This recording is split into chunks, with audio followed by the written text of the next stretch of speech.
સર્વે વૈષ્ણવોને જય શ્રી કૃષ્ણ. તો આજે આપણે ઉકાતાની વાર્તામાં આગળનો વાર્તા પ્રસંગ કરીશું. વાર્તા પ્રસંગ 23.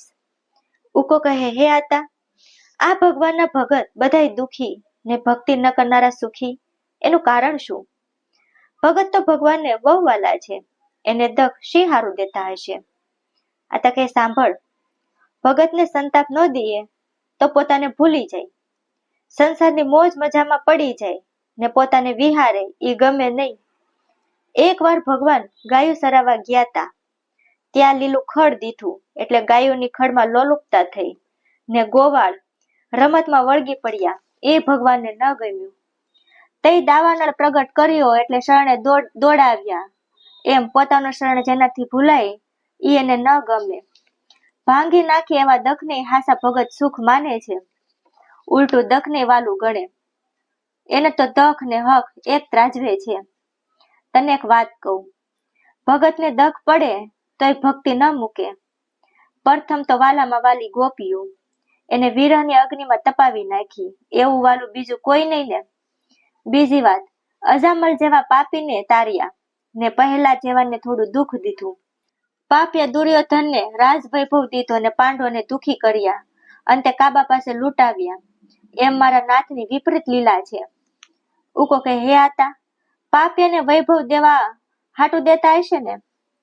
આતા કે, જેને સંસારમાં ઢસડવા દેવા હોય એને ધન દોલત આપે ને અધિકાર આપે, પોતાના ભગતને તો પહેરવા હારું લુગડાઈ નહીં દે હો.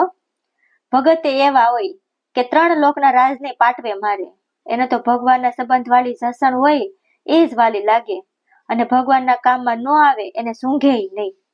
જો હરિશ્ચંદ સતવાદી થયો તો વિશ્વામિત્ર પાસે દખ દેવડાવ્યું. કળીનો પોરો છે એટલે સત્યાસ પીડાય, સતી દુખી ને વેશ્યા સુખી છે.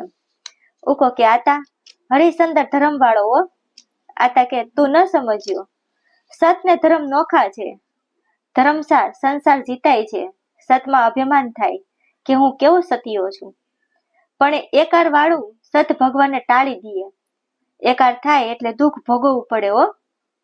બીજો અભિમાન મોટો થઈ જાય એ પ્રભુને કેમ ગમે? મોટા તો પોતે છે. હા, એને દાસ છે એ દિનતા એની ખબર થઈ શકે ખરા? આ માર્ગ ઝીણામાં ઝીણું થવાનો છે. હાથી થાય તો માથે ધૂળ પડે ને કીડી થાય તો સાકર ખાવા મળે, એટલે ઝીણું થયામાં સારું છે. આ કળજુગ છે એ પાપનો પોરો છે.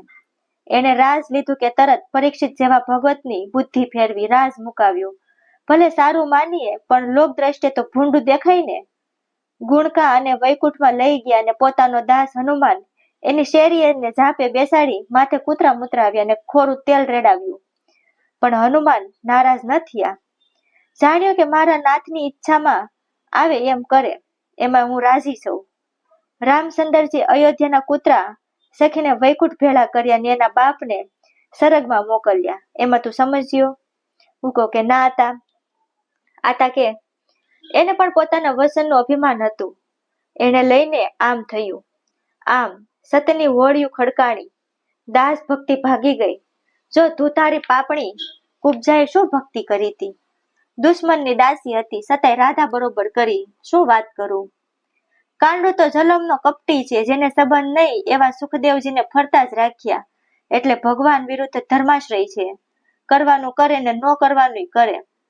કરવાનું ને ન કરવાનું પોતે પોતાની મરજી ઉપર રાખ્યું છે. એટલે સંતને પીડે ને પાપીને સંસાર સુખ આપે. તો વાર્તા પ્રસંગ 23 અહીં પૂર્ણ થાય છે. હવે વાર્તા પ્રસંગ 24. ઉકો કહે, આતા, કોક દી અષ્ટસખાના પદનો તો અર્થ કરો. આતા કે, એ વાત તારી બરોબર છે, પણ એ કાસો પારો છે. એને જીરવનારા થોડા હોય. ઊંચી ભાવવાળા હોય ને લૌકિક વિશેની જેનામાં ગંધ ન હોય એવાના ભાગ્યનું છે.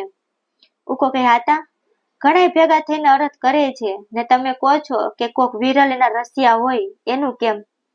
આતા કે, ગાંડા, હજુ તું બાળક છો, એના ભેદ બહુ ઊંડા છે. પણ તું હજુ કાસો છો ને તારા આગળ બહુ વાત કરું તો સારું મન ક્યાંક દોહારી થાય ને વૈષ્ણવમાં દોષ જોવા મંડી પડે, એટલે કેતાય મન સંકોચાય છે. ઉકો કે, આતા, તમારા જેવાનો સત્સંગ છે પછી શું?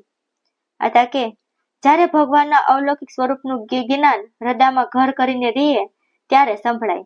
ન વળી પોતે રસિક જોઈ મચ્છુ કાંઠાના પાણી રોખા કોરા ધાકોડ હોય ને અરત કરવા બેસે એમાં શું વળે?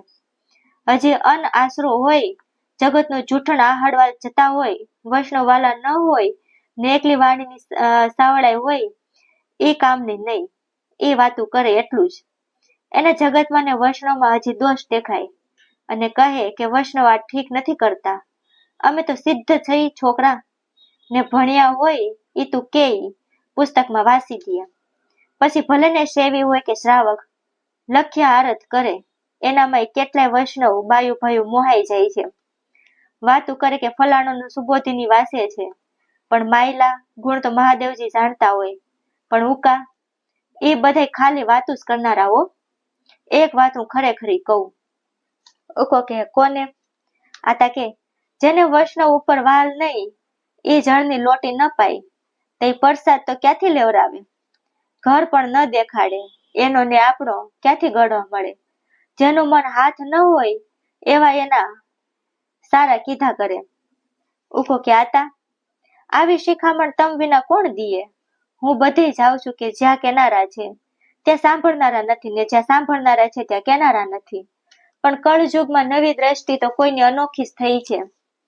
હળદરનો ગાંઠિયો હાથ લાવ્યો કે ગાંધી થઈ જાય, પછી પોતે ડાયો ને સમજુ થયો.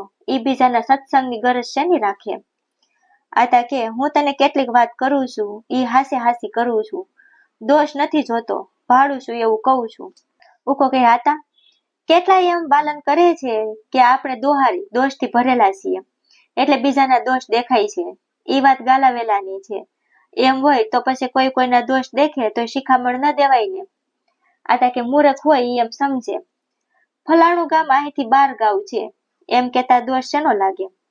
બધાના ગુણ લખણ ને પરકતી થોડા સરખા હોય. કોઈ રાજસી હોય એને રાજસી કે છે ને તામસી કે છે, સાત્વિક ને સાત્વિક કે છે. સોળ ને કેનાર બધાને દોષ લાગતો હશે?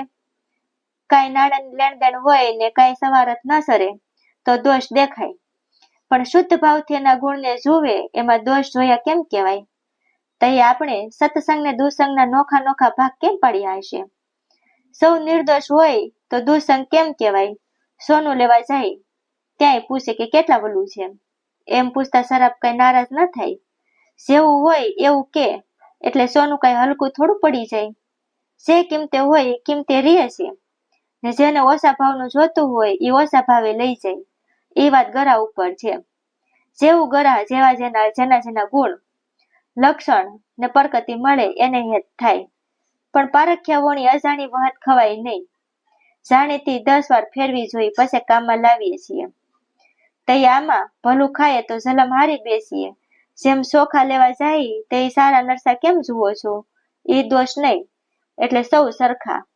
ભાવથી જણસમાં ગમે એટલું નુકસાન સાખી લે ને ન ગમતીમાં સોનું ન જુએ એ દોષ નહીં. આવા દાખલા કેટલા દઉં? ઉકો કે આતા એ વાત હું બરોબર સમજી ગયો, પણ જ્યાં લગી કપાળમાં ન લાગ્યું હોય ને ત્યાં સુધી દોડશે. કોક દી ભડાક દઈને લાગે તે લમણો ખંજવાળશે.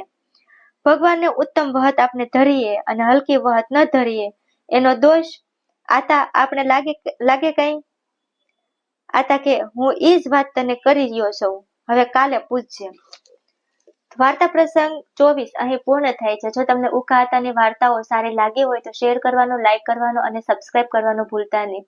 તો હવે આગળના ભાગમાં આગળનો વાર્તા પ્રસંગ કરીશું. તો સર્વે વૈષ્ણવોને જય શ્રી કૃષ્ણ.